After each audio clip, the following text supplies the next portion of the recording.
मुझको बना तू अपना पवित्र स्थान, धोकर शुद्ध कर अपने लहू से। प्रभु मुझको बना तू अपना पवित्र स्थान, धोकर शुद्ध कर अपने लहू से।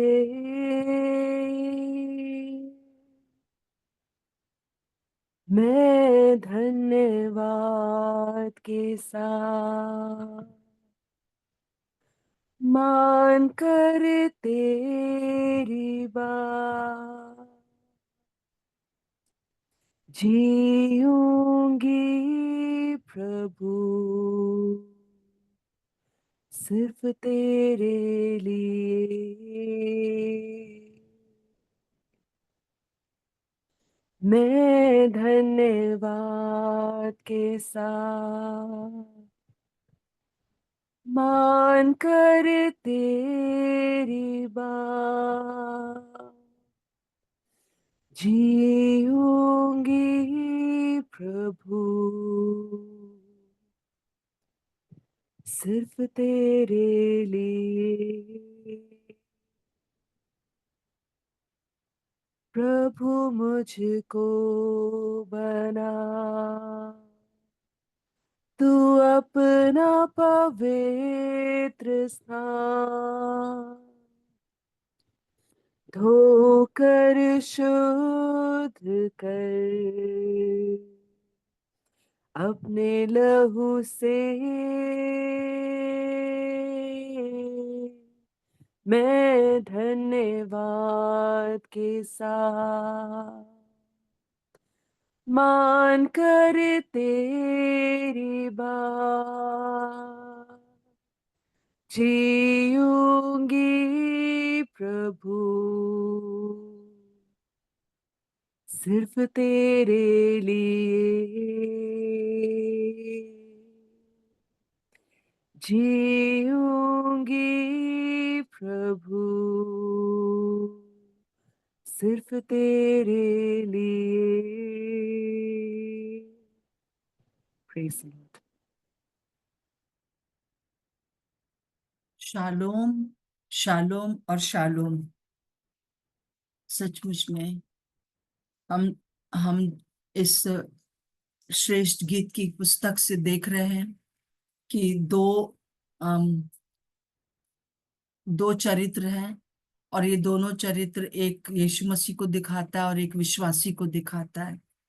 और दोनों एक दूसरे का एक दूसरे की एक दूसरे की प्रशंसा कर रहे हैं।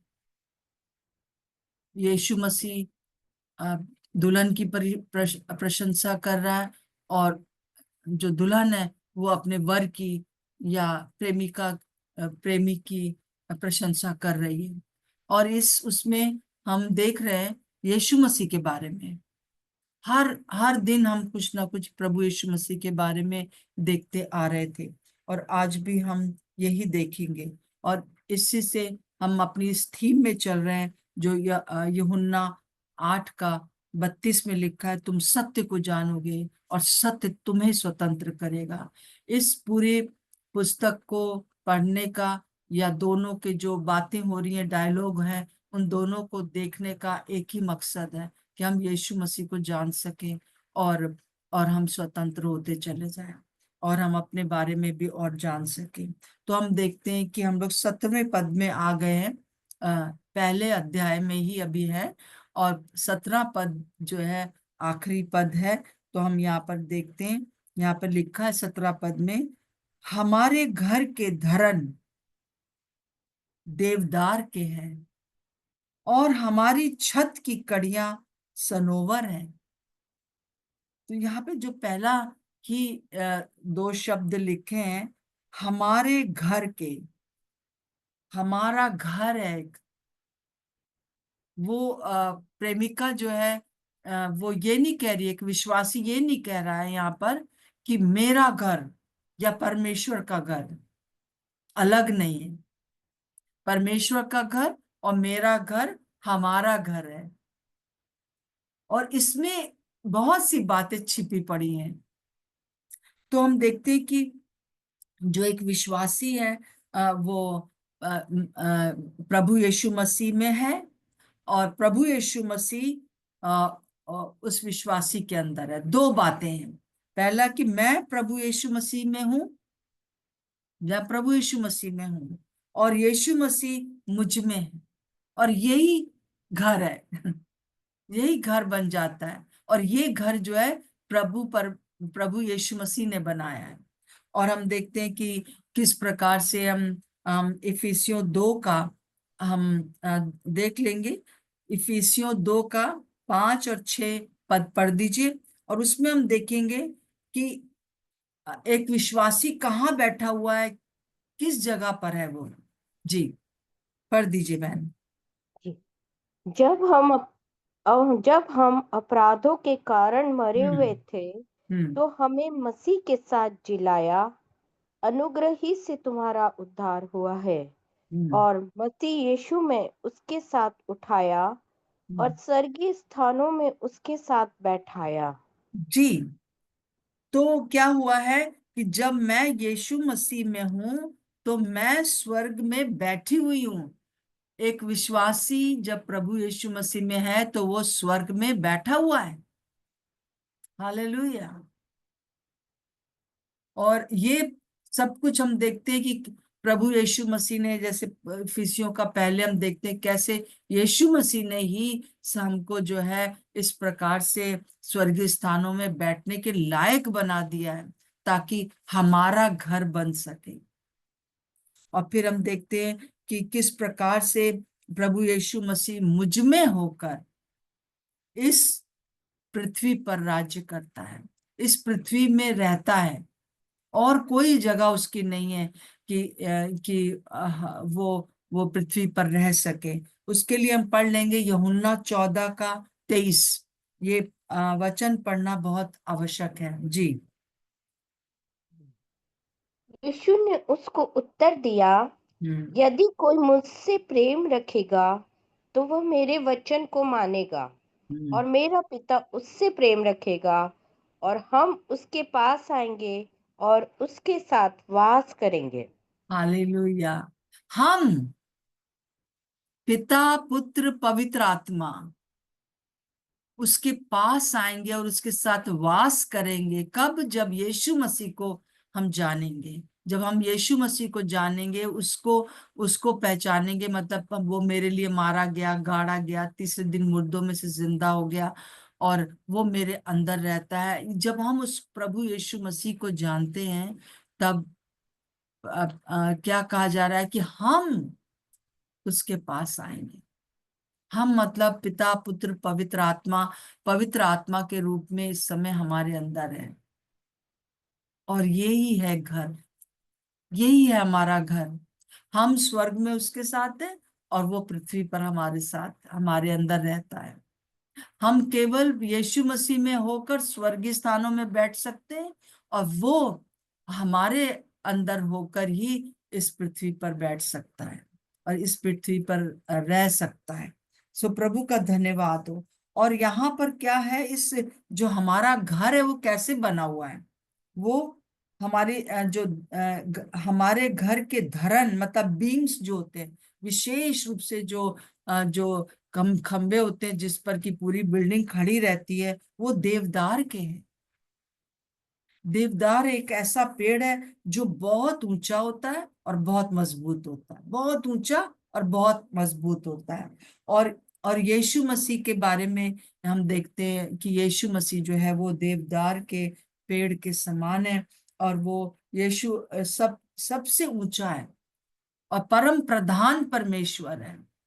और हम दूसरी क्वालिटी उसके अंदर देखते हैं कि वो बहुत मजबूत है ना, सर्वशक्तिमान प्रभु है। और उसके सामने कुछ भी असंभव नहीं है। तो आप जिस घर में हो वो उसमें प्रभु यीशु मसीह जो है वो खंभों के समान है, भीम के समान है। धर्म जो है वो वो देवदार के पेड़ के समान है, और विशेष रूप से देवदार के पेड़ की जो कि बहुत ऊंचा है और बहुत मतलब कि परम प्रधान परमेश्वर है, और यीशु मसीह सर्वशक्तिमान परमेश्वर है।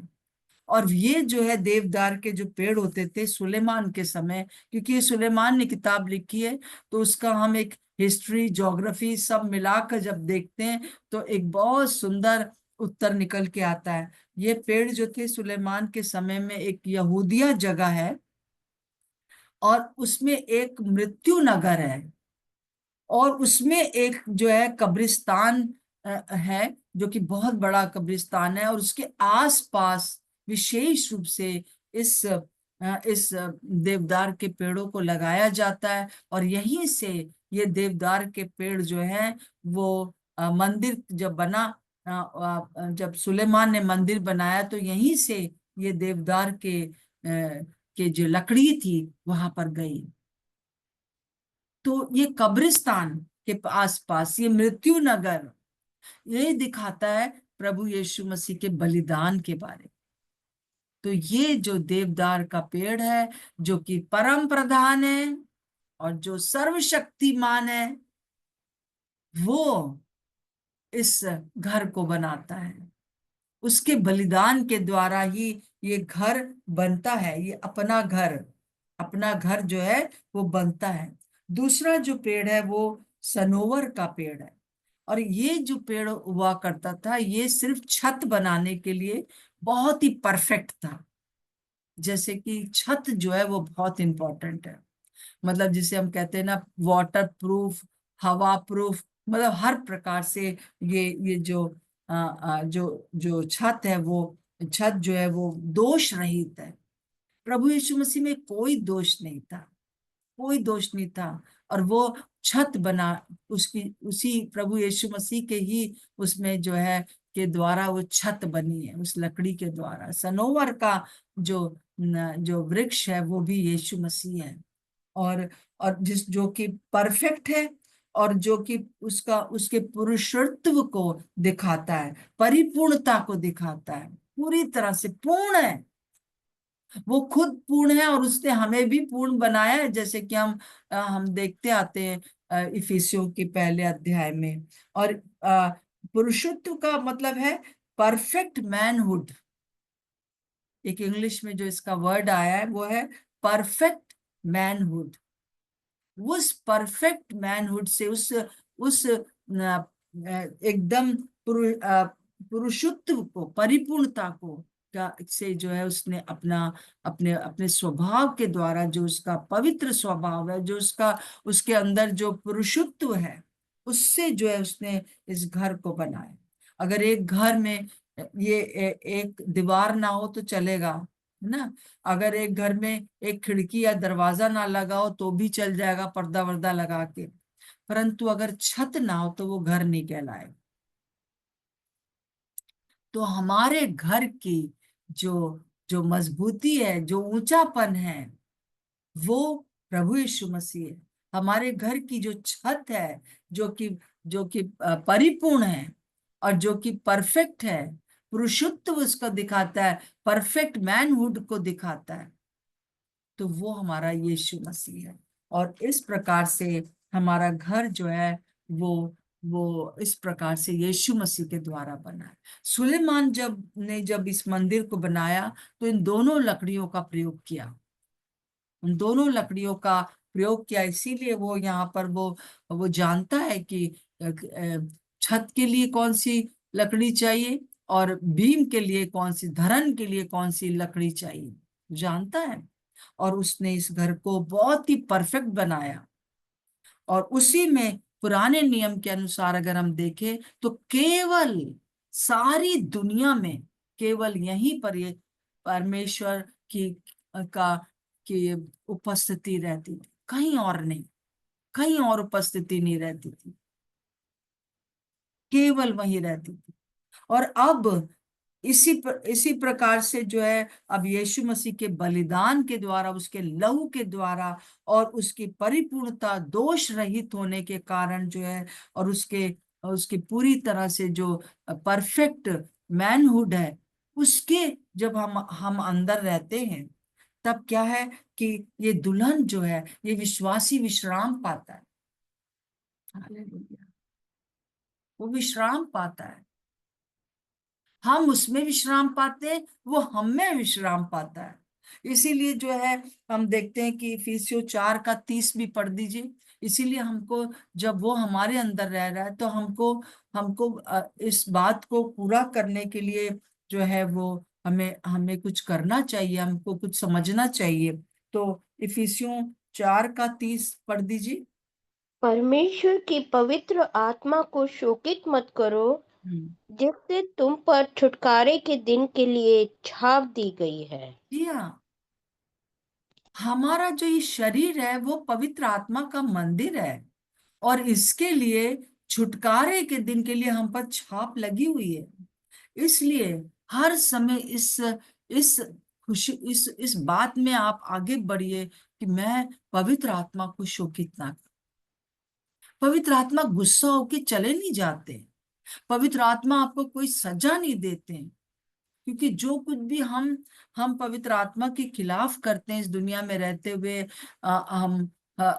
हमसे हो जाते हैं, तो वो हम ये जानते हैं कि वो पवित्र आत्मा शोकित हो जाती है। वो जैसे कि हम अ, हम हमें किसी ने कुछ बोल दिया, और हम भी बहुत दुखी हो गए, और हम भी उसको कुछ बोलते हैं, तो क्या होता है, हम पवित्र आत्मा शोकित हो जाते हैं, कहते हैं, अरे मेरी बेटी, क्या कर रही हो तुम। जैसे एक अच्छा दोस्त, या एक अच्छा मित्र, या एक अच्छा पति, या एक अच्छी पत्नी अगर देखती है कुछ भी वहां पर अपवित्रता को, तो वो दुखी हो जाते हैं। बस यही एक बात है। अब जो है, ये जो हमारा घर है, वो मेन बात जो ये है कि ये अपना घर जो है, प्रभु यीशु मसीह ने स्वयं ही बनाया, और वो पति पत्नी के रूप में हम उसमें रहते हैं। अब पति, ये सारी चीजें सुलेमान के द्वारा पवित्र आत्मा ये बताना चाहते हैं कि कैसे हम हमारी जो इंटीमेसी है, हमारे जो आपस का रिलेशन है, वो ऐसा नहीं है कि अ, जैसे हम जानते हैं कि पति पत्नी दोनों बराबर हैं।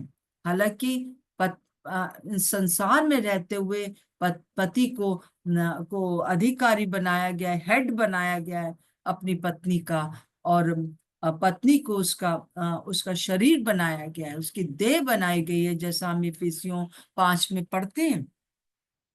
स्वयं यीशु मसीह ने इस घर को बनाया है, और वो पति पत्नी के दोनों दोनों अधिकारी हैं। परमेश्वर भी अधिकारी है, यीशु मसीह भी अधिकारी है, और आप भी अधिकारी हैं।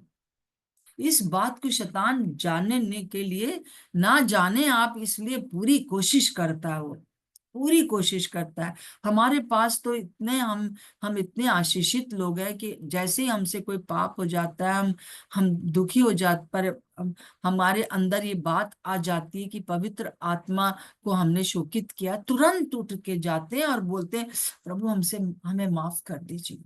और जैसे ही हम माफी मांगते, तुरंत प्रभु हमें क्षमा कर देता, और जैसे ही क्षमा कर देता, फिर वही रिलेशनशिप में आ जाते हैं। क्या हमारे घर में पति पत्नियों में आपस में कुछ थोड़ा बहुत तो होता ही रहता है ना, है, छोटा मोटी बातें होती रहती है। ना हो तो इसका मतलब एक दूसरे के हम गुलाम हैं। परंतु अगर होता है, मैं अगर अपने हस्बैंड से कुछ कहती हूँ, मेरे हस्बैंड मुझे कहते हैं, तब क्या होता है कि हाँ हाँ, वो हम एक दूसरे को की बात को समझते हैं। तो इस प्रकार से हर वस्तु जो उसके घर में पड़ी है, वो दोनों की होती है। अब मेरे हस्बैंड नहीं कह सकते कि भाई तुम जो मेरा ये लैपटॉप मत छूना, जैसे अभी हम यूज कर रहे हैं, तो ये मतलब एक्चुअली में हम यही कहते हैं कि पापा का है, मतलब अपने हस्बैंड को मैं पापा कहती हूँ, तो मैं कहती हूँ पापा का है ना। परंतु मैं भी यूज करती हूँ आपके आपके साथ रोज, बल्कि आजकल मैं ज्यादा ही यूज कर पा रही हूँ इसको। सो हम देखते हैं कि हर वस्तु जो है वो हम दोनों की है, हर कमरा हम दोनों का है।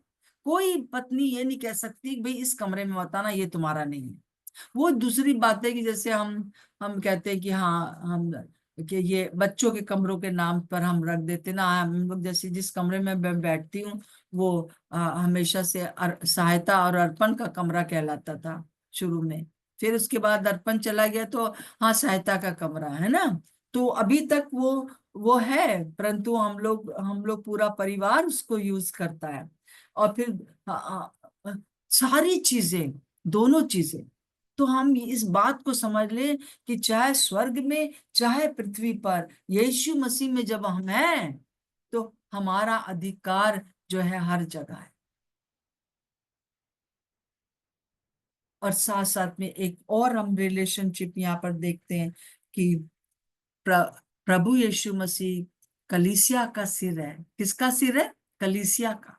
और कलीसिया क्या है? उसका बदन है। सिर प्रभु यीशु मसीह है, कलीसिया उसका शरीर है। ये वो बाइबल इसको बताती आ रही है बार बार। तो क्या आपने कभी अ, कटे सिर को देखा कि स्वर्ग में का जो प्रभु जो है अपने बदन के बिना बैठा हुआ है?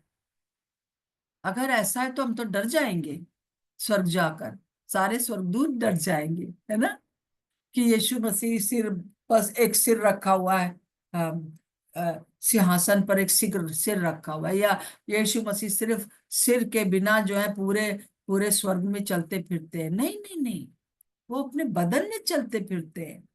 इस बात को दुष्ट समझने नहीं देता है मेरे प्रियो। और मैं आज आपको बताना चाहती हूँ, मैं अपने आप को भी याद दिलाना चाहती हूँ, बार बार याद दिलाना चाहती हूँ कि मैं उसका शरीर हूँ। मैं उसके बिना नहीं रह सकती हूँ, वो मेरे बिना नहीं रह सकता है। इतना क्लोज रिलेशन हम लोगों का है, और हम एक ही घर में रहते हैं। हमारा घर है, स्वर्ग हमारा घर है, और पृथ्वी भी प्रभु यीशु मसीह का घर है, और ये हमारा घर है। और क्या आपने कभी देखा है कि एक धड़ जो है यहाँ पर दुनिया में चलता फिरता है? कलीसिया बिना बिना सिर के थोड़ी ना चलती फिरती है। जो वास्तव में उसकी दुल्हन है, जो वास्तव में उससे जुड़े हुए हैं, जो वास्तव में उसकी उसका अंग है, उस शरीर का, हम लोग पूरा शरीर जो है बहुत अंगों से बना हुआ है। मैं हो सकता है कि छोटी उंगली हूं, आप एक अंगूठा है, परंतु दोनों को एक दूसरे की जरूरत है। कोई आंख है तो कोई नाक है, कोई कुछ है तो कोई कुछ है। हम सबको हम नहीं कह सकते कि भाई हमको हृदय की जरूरत नहीं है, बस ठीक है, रीढ़ की हड्डी हो जाए बस ठीक है। नहीं, रीढ़ की हड्डी चल नहीं पाएगी बिना हृदय के, बिना मांसपेशियों के। हड्डी नहीं, हड्डी के बिना मांसपेशी का लोथड़ा है। इस बात को समझ लीजिए मेरे प्रियो। बहुत ही गंभीर बात मैं आपको बताना चाहती हूँ। और ये सब किसने कर दिया? यीशु मसीह ने कर दिया। अपना हमको अपना बदन बनाने के लिए इस बदन को उसने तुड़वा दिया। हमें अपना बदन बनाने के लिए, कलीसिया को अपना अपना शरीर बनाने के लिए उसने अपने शरीर को, जो कि जिसमें आया था, उसने तुड़वा दिया। उसने उसने उसने बलिदान कर दिया ताकि मैं उसका शरीर बन जाऊं। मैं उसके शरीर का एक अंग हूं। आप इस शरीर के एक अंग है। आप चाहे चाहे इंपॉर्टेंट अंग है, चाहे सारे सारे अंग इंपॉर्टेंट है। तो हमारा घर क्या है? हमारा जो शरीर क्या है? हम सिर के बिना नहीं है। सिर सिर्फ स्वर्ग में सिर ही सिर नहीं है। आप बैठे हुए हो शरीर में होकर। आप इस बात को मानो या ना मानो, परंतु आप तो हैं। बाइबल तो यही बताती है, और मैं तो पूरा तरह से बाइबल पर विश्वास करती हूँ। आप कहें कि अरे मैं तो बेकार हूं, मैं तो ये हूं, मैं तो वो हूं। ना ना ना, प्रभु की दृष्टि आप पर लगी है। उसने कहा है कि हम तुम में आकर वास करेंगे। केवल यीशु मसीह ही एक जरिया है जिसमें होकर ये पिता, पुत्र, पवित्र आत्मा हमारे अंदर रहते हैं, हमारे अंदर वास करते हैं, आते जाते नहीं है, होटल की तरह वास करने लगते, घर बना लेते।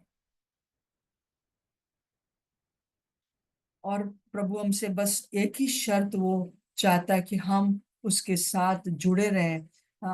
क्या आप एक शरीर के एक अंग होकर उसके साथ जुड़े हो? जिस दिन आपने कहा यीशु मसीह मेरे अंदर आ जाइए, मेरे स्वामी बन जाइए, बस जिस दिन हम इस बात को जानते हैं कि यीशु मसीह ही सर्वशक्तिमान है, यीशु मसीह परम प्रधान है, बस। और उसका बलिदान, उसका लहू ही मेरे लिए सब कुछ है। सनो, ये जो दोनों लकड़ियां हैं, इनको समझ सकते हैं, जानते हैं। उसी दिन यीशु मसीह का आप रहने का स्थान बन जाते हैं और वो आपके रहने का स्थान बन जाते हैं। क्या आप उसके एक अंग हैं? जी हाँ, आप एक अंग हैं, यीशु मसीह के बदन के एक अंग हैं। जितना जो है जितना मेरे हाथ को इस सिर की जरूरत है, उतना ही मेरे पैरों को भी इस सिर की जरूरत है। जितना एक मांसपेशी को इस सिर की जरूरत है, क्योंकि बिना सिर के आप मरे हुए हैं। और अगर कलीसिया, अगर अ, ऐसे लोग जो कि उसके अंग हैं उस सिर से अलग हो गए हैं, तो वो बेकार हो जाते हैं। परंतु वो चाहता नहीं। वो एक बार जब आपको, मेरी ये उंगली ने, जब मैं अपनी माँ के गर्भ से आई तो ये उंगली तब से मेरे अंदर है तब से मेरे लगी हुई है, यही यही उंगली, यही उंगली। इसके अलावा इस उंगली को हटा के दूसरी उंगली प्रभु ने नहीं लगाई है। मेरा ये अंगूठा जिस दिन मैं अपनी माँ के गर्भ से बाहर आई, यही अंगूठा, हाँ, ये अंगूठा परिपक्व जरूर होता जा रहा है। इसने लिखना जरूर सीख लिया है, इस उंगली ने, और इस ने लिखना जरूर सीख लिया है। इसने जो है पहले जब मैं पैदा हुई तो उस समय ये बहुत सी चीजें पिकअप नहीं कर पाता था, परंतु अब जो है ये पिकअप कर लेता है। अब ये सीख गया अपने काम को। अब इसका महत्व इस शरीर में बहुत बढ़ गया है। दोनों दोनों, ये अंगूठा और ये उंगली, इसी प्रकार से प्रति एक अंग। उंगली के बिना अंगूठा बेकार है, और अंगूठे के बिना उंगली बेकार है। और बदले नहीं है ये वही है। जैसे ही हम पैदा हुए, जैसे हम यीशु मसीह में पैदा हुए, जैसे हमने जान लिया कि ये परम प्रधान परमेश्वर है, ये सर्वशक्तिमान परमेश्वर है, जैसे ही हमने जान लिया कि इसके लहू के द्वारा ही मेरा उद्धार हुआ है। मेरे प्रियो, हम लोग बहुत बहुत इंपॉर्टेंट। इस बात को ना केवल मैं आप लोग को याद दिला रही हूँ, पर इस बात को मैं अपने आप को भी याद दिलाती हूँ। जब मैं ये पढ़ रही हूँ, मैं सोच रही हूँ कि कैसे जो है प्रभु हमारे, हम प्रभु के अंग हैं। प्रभु हमसे यही चाहता है। और ये जो कलीसिया का जो बदन है वो बनता चला रहा है, आदम से लेकर पहली कलीसिया, और फिर उसके बाद जो जो पहली कलीसिया थी उसमें 3,000 लोग आ गए, और 3,000 लोग के बाद और लोग जुड़ते गए, जुड़ते गए, जुड़ते गए, जुड़ते गए। 35 के दिन से लेकर आज दिन तक जो यीशु मसीह में जुड़ गए, वो उसकी उसकी जो है कलीसिया है, वो उसका बदन है, और हम उसके एक एक अंग है। जो प्रभु इस अंग को हटाकर दूसरा किसी की उंगली यहाँ जोड़ेगा नहीं। जो जैसे पैदा हो गए तो हो गए। हालेलुया। आइए हम लोग इस बात को देखते हुए कि हम जो है वो प्रभु के की बदन है, बहुत इंपॉर्टेंट है, और हम एक घर में रहते हैं। स्वर्ग हो चाहे पृथ्वी हो, एक घर में रहते। और हाँ, जब हम पृथ्वी पर रह रहे हैं, यीशु मसीह ने जो भी स्ट्रगल किए, हम सब उन स्ट्रगलों को जानते हैं। और उसी प्रकार से जब तक हम पृथ्वी पर रहेंगे, हमें बहुत से स्ट्रगल तो है, परंतु उसने सिर्फ धड़ से अलग नहीं हुए, हम सिर से अलग नहीं हुए और ना कभी होंगे। क्या कोई, अगर कोई बच्चा अगर कहे कि हम तुम्हारी संतान नहीं है, या माँ बाप कह दें कि तुम मेरे बच्चे नहीं हो, क्या हो सकता है? उस जन्म का जो चीज होती है, जन्म जो होता है, डिलीवरी जब होती है, उसका बहुत महत्व है। हमेशा हमेशा के लिए हम हैं, चाहे हम कितने दूर चले जाएं, परंतु हम हैं उसके अंग। आइए हम प्रार्थना करेंगे। और मैंने जैसे कि नेहा ने गाना भी गाया, प्रभु मुझको बना तू अपना पवित्र स्थान। मैं चाहती हूँ नेहा आप फिर से इस गाने को भी गा दीजिए और प्रार्थना भी कर दीजिए। जी। जी। प्रभु मुझको बना तू अपना पवित्र स्थान, धोकर शुद्ध कर अपने लहू से, मैं धन्यवाद के साथ मान कर तेरी बात जीऊंगी प्रभु, सिर्फ तेरे लिए। हाँ प्रभु जी, हम आपको धन्यवाद देते हैं। धन्यवाद धन्यवाद पिता परमेश्वर। यीशु मसीह, आप ऊंचे पर और आप अति महान परमेश्वर हैं प्रभु। हम आपका धन्यवाद देते हैं प्रभु। आप हमारी परिपूर्णता हैं प्रभु जी। हम आपका धन्यवाद देते हैं प्रभु।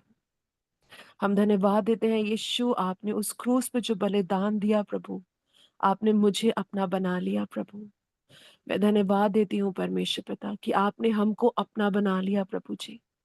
और अब प्रभु जी, मैं और आप एक हैं परमेश्वर पिता। मैं धन्यवाद देती हूँ प्रभु। मैं धन्यवाद देती हूँ प्रभु कि आपके उस क्रूस के बलिदान पे प्रभु जी, आपकी उस क्रूस उठाने पे प्रभु, आपके उस दुख उठाने से परमेश्वर पिता, आपने मुझे स्वतंत्र किया है प्रभु। हम धन्यवाद देते हैं परमेश्वर पिता।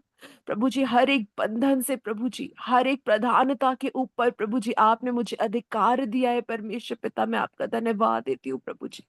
आप किसी भी चीज का कोई भी अधिकार मुझ पे नहीं है, सिर्फ यीशु मसीह आपका पूर्ण अधिकार प्रभु जी। सर से लेकर पैर तक प्रभु जी, हर एक एक एक नसों में यीशु मसीह सिर्फ आपका अधिकार है प्रभु जी। आप वास करते हैं प्रभु जी। मैं धन्यवाद देती हूँ प्रभु जी।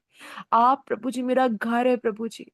मुझे आप में विश्राम मिलता है प्रभु जी। और वैसे ही प्रभु जी वचन बताता है कि मुझ में आपको विश्राम मिलता है प्रभु जी। प्रभु जी, आपने मुझे अपना घर बनाया प्रभु, जिसमें आप पिता परमेश्वर और पवित्र आत्मा वास करते हैं पिता। हम आपका धन्यवाद देते हैं प्रभु जी। प्रभु जी, धन्यवाद देते हैं प्रभु जी कि आपने प्रभु जी हमें सेट अपार्ट किया है प्रभु जी। आपने पवित्र ठहराया है प्रभु जी। आपने अलग किया है प्रभु। और प्रभु जी, आपने स्वर्गीय स्थानों पे अपने साथ हमको बैठाया है यीशु। हम आपका धन्यवाद देते हैं प्रभु जी। हम आपका धन्यवाद देते हैं पिता परमेश्वर। हम आपका धन्यवाद देते हैं प्रभु जी कि आपने प्रभु जी इस शरीर को प्रभु जी अपना निवास स्थान बनाया है प्रभु जी, हमको एक करने के लिए प्रभु जी। धन्यवाद पिता, धन्यवाद यीशु मसीह। प्रभु जी, हम आपका धन्यवाद देते हैं प्रभु जी। हर एक चीजों को प्रभु जी हम आपके हाथों में समर्पित करते हैं प्रभु जी। और होने पाए प्रभु जी की ये बात कि हम यीशु मसीह आप में एक है प्रभु जी, निरंतर और निरंतर प्रभु जी इसकी परिपक्वता में, इसकी परिपूर्णता में परमेश्वर पिता हम चले और फिरे प्रभु जी। क्योंकि प्रभु जी मुझ में हो के प्रभु आप इस पृथ्वी पे राज्य करते हैं परमेश्वर पिता। प्रभु जी मुझ में हो के प्रभु जी आप मेरे स्कूल में राज्य करते हैं प्रभु जी। मुझ में हो के प्रभु जी आप अधिकार लेते हैं मेरे घर पे प्रभु जी। मैं धन्यवाद देती हूँ प्रभु जी। और प्रभु जी, हर एक जन को जो इस स्थान पे मौजूद है प्रभु जी, ये बात बात हमारे जहन में गहराई से बसने पाए, छपने पाए प्रभु जी, कि यीशु मसीह आप मेरे अंदर हैं पिता परमेश्वर प्रभु जी। और मैं साधारण नहीं हूँ प्रभु जी, मैं ऑर्डिनरी नहीं हूँ प्रभु जी, लेकिन मैं आपकी बेटी हूँ प्रभु जी। मैं आप में हूँ प्रभु जी और आप मुझ में है प्रभु जी। धन्यवाद देते हैं प्रभु जी इस समय के लिए और इन बातों की प्रभु जी अधिकाई से ज्ञान के लिए प्रभु जी। हम आपका धन्यवाद देते हैं यीशु मसीह। हर एक चीज को आपके हाथों में समर्पित करते हुए इस प्रार्थना को हम अपने विश्वास करता, उद्धार करता, जीवित प्रभु यीशु मसीह के नाम से मांगते हैं, आमीन। आमीन आमीन। प्रभु यीशु मसीह सचमुच में जितने लोग यहाँ जुड़े हुए हैं इस गंभीर बात को समझ सके कि हम धड़ है, हम शरीर हैं और प्रभु हम आपसे जुड़े हुए हैं।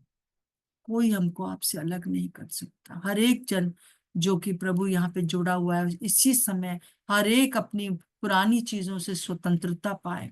हर एक प्रकार से प्रभु यीशु के नाम से डिप्रेशन या कोई भी प्रकार की गंदी घिनौनी जो जो आत्माएं हैं उसको छोड़ के जाएं और विशेष रूप से ये शरीर पूरी तरह से चंगा किया जाए। यीशु मसीह के नाम से मांगते हैं, आमीन और आमीन। सबको जय मसीह की। इसी विचार में चलते रहिए और जय मसीह ज्यादा की।